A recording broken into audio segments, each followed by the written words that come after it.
टीकमगढ़ जिले में लॉकडाउन के चलते जहां लोगों को 17 मई से कुछ राहत मिलने वाली थी, ऐसे में देर रात इंदौर से आई दो सगी बहनों के कोरोना पॉजिटिव आने के बाद प्रशासन हरकत में आया। स्वास्थ्य विभाग को जांच रिपोर्ट मिलते ही देर रात ही दोनों बहनों को आइसोलेशन में शिफ्ट किया गया, जबकि उनके माता पिता एवं भाई को घर पर ही क्वारंटाइन किया गया। दो लड़कियों के कोरोना पॉजिटिव मिलने के बाद एक बार फिर ये मुद्दा गर्म हो गया है कि रेड जोन से आने वाले लोगों को घर पर क्वारंटाइन किया जाना कहाँ तक उचित है। घर पर क्वारंटाइन करने पर घर के अन्य सदस्यों सहित मोहल्ले में कोरोना फैलने का अंदेशा बढ़ जाता है। प्रशासन द्वारा जानकारी दी गई कि यह दोनों बहनें 12 मई को इंदौर, जो कि रेड जोन से है, अपने निजी वाहन से आई थीं। साथ ही एक अन्य छात्रा भी इनके साथ आई थी, जिसके परिवार को आज क्वारंटाइन किया गया। Tikamgarh civil surgeon doctor Amit Chaudhary ने बताया कि देर रात दो सगी बहनों के कोरोना पॉजिटिव रिपोर्ट आई है और एक छात्रा की नेगेटिव रिपोर्ट पाई गई है, लेकिन सुरक्षा को ध्यान में रखते हुए दोनों परिवारों को घर पर ही क्वारंटाइन किया गया। साथ ही में जिस वाहन से वह तीनों छात्राएं आई थीं, उसके ड्राइवर और उसके परिवार को क्वारंटाइन किया गया। दोनों छात्राओं की रिपोर्ट जैसे ही पॉजिटिव आई, प्रशासन द्वारा पूरे शहर को दा से लॉकडाउन किया गया। साथ ही पपौरा चौराहा और पुरानी टेरी रोड पर आवागमन पूरी तरह प्रतिबंधित कर दिया है। वहीं प्रशासन ने लोगों से अपील की है कि अपने घरों पर रहें और सभी लोग शासन की गाइडलाइन का पालन करें। ये कल रात में हमें बीएमसी सागर से इसकी रिपोर्ट लेट नाइट प्राप्त हुई थी, दो पॉजिटिव केसों की।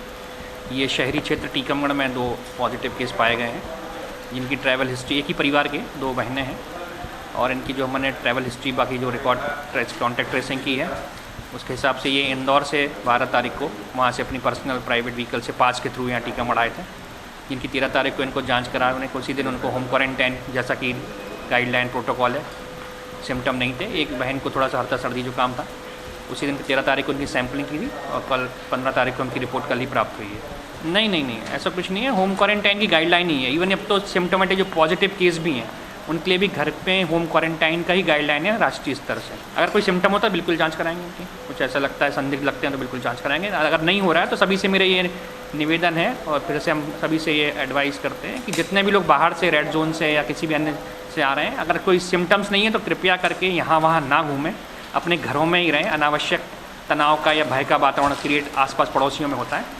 तो हमसे सभी से यही निवेदन है कि अगर आप रेड जोन से किसी अन्य शहर या राज्य से आ रहे हैं तो कृपया 14 दिन तक घर पे ही रहें। यदि आपको कुछ भी थोड़ी सी परेशानी लगती है तो कभी भी किसी भी टाइम आके जिला अस्पताल में अपनी जांच करा सकते हैं। हम सैंपलिंग भी करने के लिए तैयार हैं, लेकिन कृपया शासन का, प्रशासन का, स्वास्थ्य विभाग का कॉपरेट करें। जैसे हम लोग इस चीज़ की एडवोकेसी कर रहे थे, अगर आप लोग को याद हो तो हम लोगों ने अपने जो हमारा जो कॉलेज है, बीएड कॉलेज, उसको भी हम लोगों ने क्वारंटाइन फैसिलिटी के लिए स्पेस दी थी। हमने कहा था कि आप हमारी पूरी बिल्डिंग लीजिए, उसको क्वारंटाइन फैसिलिटी बना दीजिए। होम क्वारंटाइन करने में सबसे बड़ी दिक्कत ये आ रही है, ना चाहते हुए भी, कोरोना वायरस कोई ऐसा वायरस तो है नहीं जो आपको पता चल जाए, पहले से आपको पता हो, ज़रूरी हो कि आपको सिम्टम्स हो तभी आपको पता चलेगा कि आपको कोरोना हो गया।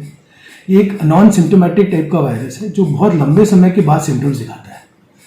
पेरेंट्स, बहुत ऑब्वियस सी बात है कि हर कोई अब इतना लगाव अपने परिवार से है हम लोगों को कि हम लोग चाहते हैं कि हमारा परिवार घर के अंदर है, लेकिन इसके कारण सबसे बड़ा थ्रेट उस घर में रहने वाले परिवारजनों को और फिर उनके टच में आने वाले दूध वाले, उनके टच में आने वाले सफाई कर्मचारी, उनके टच में आने वाले जो सब्जी जो देने जा रहे हैं उनके घरों तक, उन लोगों के ऊपर भी ये इफेक्ट बनता जा रहा है। तो मैंने बहुत दिनों पहले, कम से कम 20 दिन पहले हम लोगों ने इस चीज़ की एडवोकेसी की थी। और मैं अभी भी कह रहा हूँ कि होम क्वारंटाइन करने का मतलब ये नहीं है कि वो लोग बाहर नहीं निकल रहे हैं या वो दूसरों को इन्फेक्ट नहीं कर रहे हैं। तो मेरा ये निवेदन है और मैं बहुत दिनों से निवेदन कर रहा हूँ कि प्रशासन को इस तरफ ज़्यादा सोचना चाहिए। इस तरीके से प्रशासन के ऊपर भी प्रेशर कम होगा।